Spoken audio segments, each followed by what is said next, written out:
Hello, welcome you all to B Educare. तो इस video में हम बात करने वाले हैं एनएल सेट इंटरव्यू के बारे में।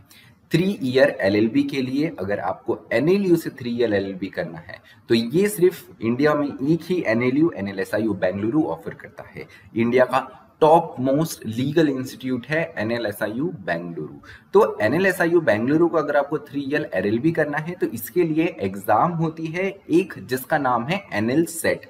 एनएल सेट एग्जाम का एक बहुत ही इंपॉर्टेंट पार्ट है, that is NL set interview. तो इस इंटरव्यू के बारे में जानने के पहले एग्जाम पैटर्न के बारे में थोड़ा सा देख लेते हैं, जो हमने पिछले वीडियोस में भी बात करी। एग्जाम पैटर्न जो है पर्टिकुलरली दो पर्टिकुलर भाग में ये, या दो पर्टिकुलर हम कह सकते हैं कि हिस्सों में ये बटा हुआ रहता है। इस पर्टिकुलर एग्जाम का जो फर्स्ट पार्ट होता है ये होता है रिटन टेस्ट। 150 मिनट का रिटन टेस्ट होता है। टोटल मार्क्स अगर हम यहाँ से देखें तो कितने आते हैं, ये होता है 140 मार्क्स का। अब ये जो 140 मार्क्स भी है, हम देखा जाए इसे तो ये पार्ट ए और पार्ट बी में डिवाइडेड रहता है। एक सिंगल क्वेश्चन पेपर रहता है। सिंगल क्वेश्चन पेपर का जो पार्ट ए है इसमें एमसीक्यू टाइप के क्वेश्चंस रहते हैं। टोटल 75 क्वेश्चंस रहते हैं 75 मार्क्स के। वही सब्जेक्टिव टाइप ऑफ क्वेश्चन जो है ये हमें पार्ट बी में देखने को मिलते हैं। इसमें करंट अफेयर और साथ ही साथ जो लीगल नॉलेज या लीगल एस्पेक्ट से रिलेटेड क्वेश्चंस आते हैं 5 एंड 10 मार्क्स के। और इसके बाद में जो इंपॉर्टेंट पार्ट है, जो इंपॉर्टेंट फेज है इस एनएल सेट एग्जाम का, वो है इंटरव्यू। इंटरव्यू होता है 10 मार्क्स का, पर्सनल ये इंटरव्यू होता है। तो थोड़ा सा अगर हम समझ ले तो हमें पता चलता है कि इस एग्जाम को जिस दिन हम देते हैं, जिस दिन रिटन टेस्ट होता है, रिटन टेस्ट के एक ही क्वेश्चन पेपर में पार्ट ए और पार्ट बी दोनों ही रहते हैं। अब पार्ट ए की अगर बात करें तो पार्ट ए में जो टॉप स्टूडेंट्स रहेंगे, अभी फिलहाल 60 सीट्स है तो 60 का 5x मींस 1:5 के हिसाब से स्टूडेंट्स को पार्ट ए में जो टॉप मोस्ट 5x की कैटेगरी में स्टूडेंट्स आए हैं, मींस अभी 60 सीट्स है तो जो टॉप यहाँ पर हम देखें तो 300 स्टूडेंट्स जो है जिन्हें पार्ट ए में सबसे ज्यादा मार्क्स आए हैं, इन्हीं की कॉपी इवेल्युएट होती है पार्ट बी के लिए। अब पार्ट बी में 2.5x के हिसाब से 1:2.5 के रेशियो के हिसाब से मींस 150 स्टूडेंट्स को ये लोग सिलेक्ट करते हैं इंटरव्यू के लिए।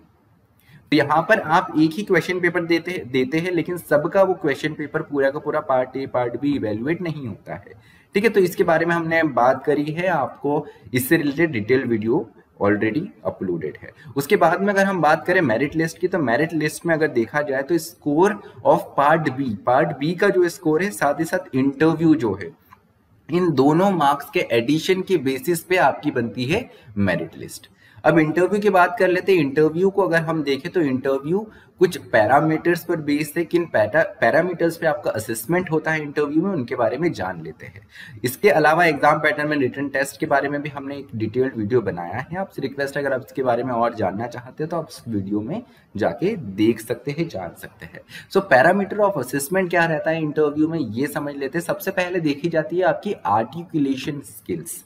आर्टिकुलेशन स्किल्स मींस किसी भी टॉपिक को, किसी भी सब्जेक्ट को या किसी भी बात को आप कितने अच्छे तरीके से रखते हैं, कितने स्ट्रक्चर्ड, कितने ऑर्गेनाइज्ड वे में रखते हैं, ये होती है आर्टिकुलेशन स्किल्स।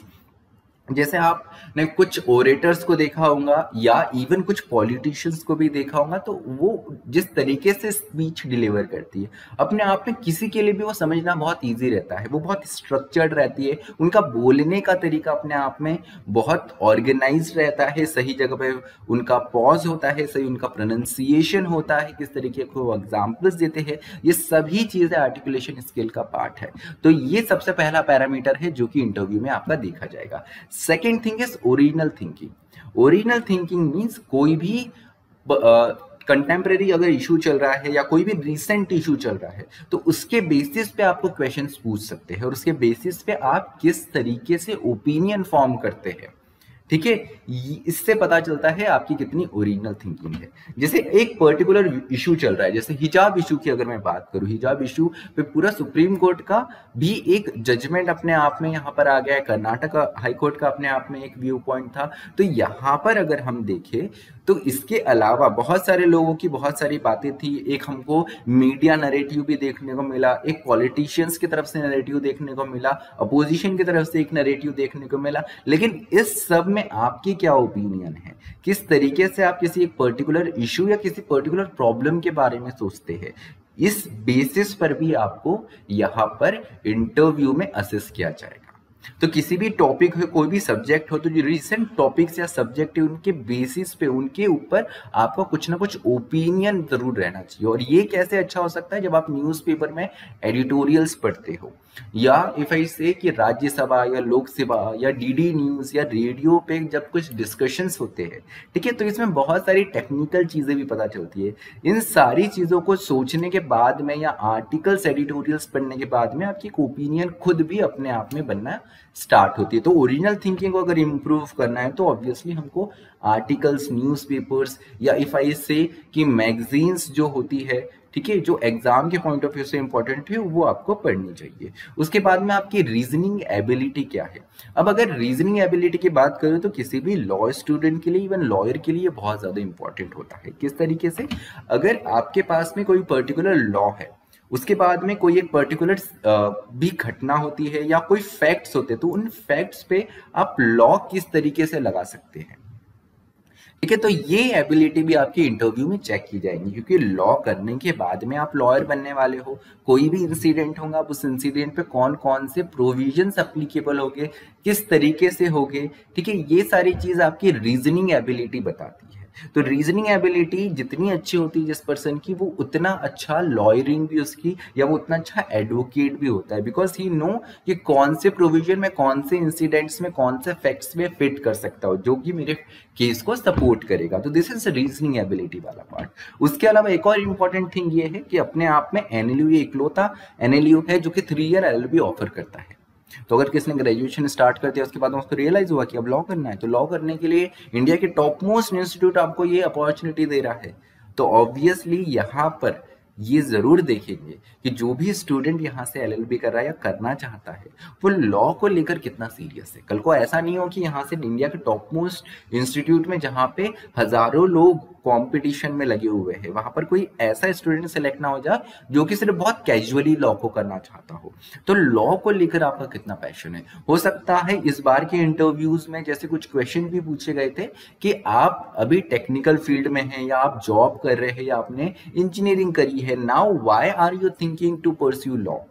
आपके करियर से आप लॉ को किस तरीके से कनेक्ट करते हैं। अगर आप इतना लॉ में इंटरेस्टेड है, तो रिसेंटली कोई जजमेंट के बारे में आपने सुना है, या आप किसी ऐसे लीगल जूरिस्ट को, एमिनेंट जूरिस्ट को, या जज को, या एडवोकेट को आप फॉलो करते हैं जिनके जैसा आप बनना चाहते हो।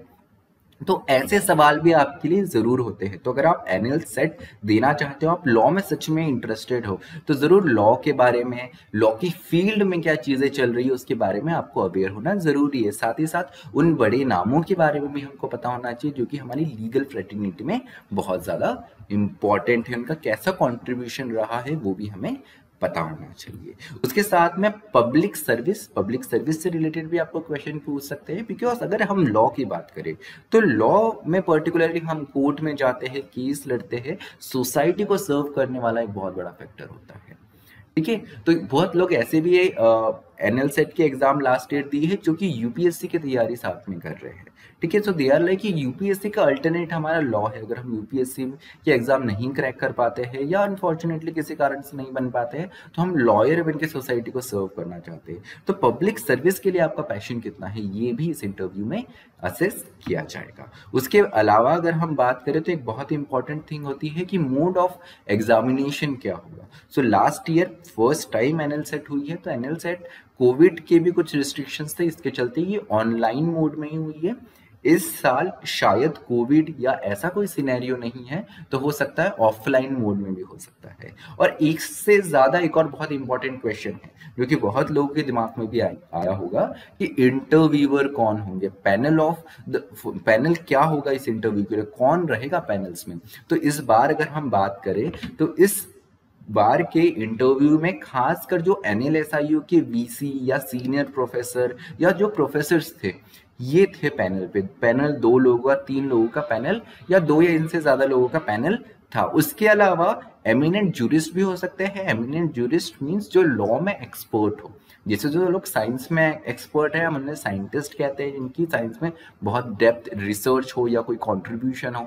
उसी तरीके से यहाँ पे एमिनेंट जूरिस्ट हो सकता है, जिसमें एडवोकेट, रिटायर्ड जजेस, या हो सकता है सिटिंग जज भी हो सकते हैं। तो ये एक ब्रीफ रहा इंटरव्यू से related.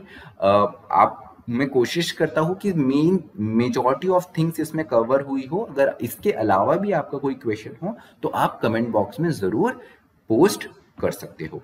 Thank you so much for listening me. Stay tuned to B Educare.